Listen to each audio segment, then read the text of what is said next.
Like کریں، subscribe کیجیے، bell icon کو دبائیں تاکہ ہماری ویڈیو سب سے پہلے آپ کے پاس پہنچے۔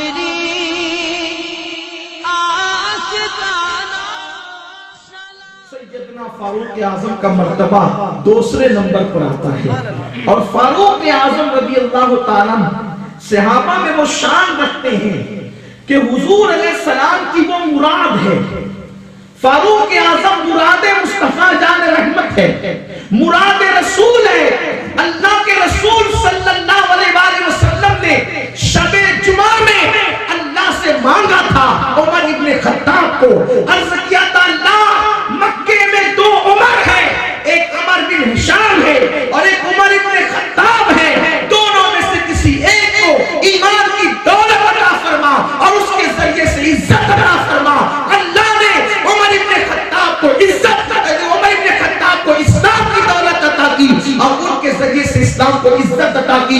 صحابہ کہتے ہیں کہ جس دن سے عمر نے اسلام قبول کیا ہے، ہر دن اسلام کے لیے ترقی کا دن ثابت ہوا، ہر دن عروج کا دن ثابت ہوا۔ فاروق اعظم مراد مصطفیٰ جان رحمت ہے، وہ رسول جس کو اللہ نے اتنی طاقت دی کہ اشارہ کرے تو چاند ٹکڑے ہو جائیں، وہ رسول جس کو خدا نے اتنی قوت دی کہ اشارہ کرے تو سورج پلٹ آئے، وہ رسول جس کو خدا نے اتنی قوت عطا کی کہ جس کو بارے تو عالم کی پرواہ نہیں، ایسے بازو کی قوت میں لاکھوں سلام۔ لیکن میرے آقا نے دعا کی، اے اللہ عمر کے ذریعے سے اسلام کو عزت عطا فرما۔ صحابہ کہتے ہیں جس دن سے عمر ابن خطاب نے اسلام قبول کیا، فاروق اعظم سے پہلے 39 لوگ مسلمان ہو چکے تھے اور فاروق اعظم 40ویں نمبر پر مسلمان ہوئے۔ اور اس دن کے بعد سے اسلام کو کیسی عزت ملی، یہ فاروق اعظم کا کارنامہ کیا ہے، سیدنا فاروق اعظم کی کوششیں کیا ہے، فاروق اعظم کی کاوشیں کیا ہے۔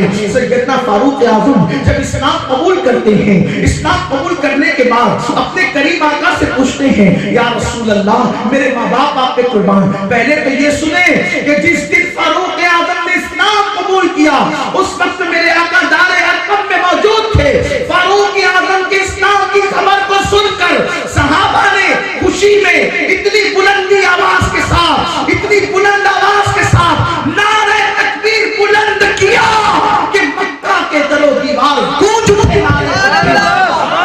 صحابہ کرام فاروق اعظم کے اسلام لانے پر نعرہ لگاتے ہیں، اور جب فاروق اعظم مسلمان ہوئے تو پوچھا آقا کیا ہم حق پر نہیں ہیں؟ کیا ہم حق پر نہیں ہیں؟ آقا نے فرمایا عمر حق پر ہے۔ پھر پوچھا حضور جب ہم حق پر ہے تو اس چھوٹے سے کمرے کے اندر ہم چھپ چھپ کر نماز کیوں پڑھتے ہیں؟ ہمیں اعلانیہ نماز پڑھنی چاہیے۔ یہ فاروق اعظم کی کاوش ہے، یہ ان کی کوشش ہے۔ حالانکہ حضور سے زیادہ طاقتور کوئی نہیں، لیکن یہ میرے کریم آقا کا انداز ہے، جسے چاہیں جیسے نواز دے، یہ مزاج عشق رسول ہے۔ سیدنا فاروق اعظم نے کہا حضور ہم حق پر نہیں، کہا بالکل ہم حق پر ہیں۔ تو پوچھا کہ پھر ہم چھپ کر نماز کیوں پڑھتے ہیں؟ آقا نے فرمایا کہ کفار کی ایذا پہنچانے کی وجہ سے کہ وہ کہیں ایذا نہ پہنچائے صحابہ کو۔ فاروق اعظم نے کہا حضور چلیے ہم صحن کعبہ میں نماز پڑھیں گے اور میں دیکھتا ہوں کہ آپ کو نماز پڑھنے سے کون روکتا ہے۔ تاریخ میں آتا ہے کہ سیدنا فاروق اعظم آگے آگے اور آخری میں حضرت سید الشہداء امیر حمزہ پیچھے پیچھے، ایک آگے ایک پیچھے۔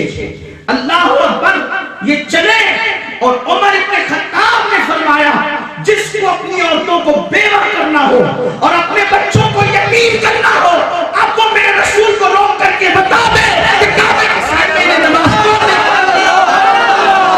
سیدنا فاروق اعظم کی شان ہے، جس دن اسلام قبول کیا ہے اس دن اللہ اکبر گویا کہ کفر کی کمر توڑ دی ہے۔ سیدنا فاروق اعظم نے کہا ہم علی اعلان نماز پڑھیں گے۔ جس دن عمر ابن خطاب نے اسلام قبول کیا اس دن مسلمانوں نے صحن کعبہ میں پہلی مرتبہ اعلانیہ طور پر نماز ادا کی ہے۔ یہ احسان ہے کہ مسلمانوں پر عمر ابن خطاب کا۔ اسی پر بس نہیں، پھر سیدنا فاروق اعظم جب ہجرت کا موقع آیا تو ہجرت کے موقع پر سیدنا فاروق اعظم اللہ اکبر سارے صحابہ اپنے اپنے انداز سے چھپ چھپ کر ہجرت کرتے رہے، لیکن جب فاروق اعظم مکے سے جانے لگے تو تلوار کمر میں لٹکائی، ہاتھ میں نیزہ سنبھالا اور کعبے کا طواف کیا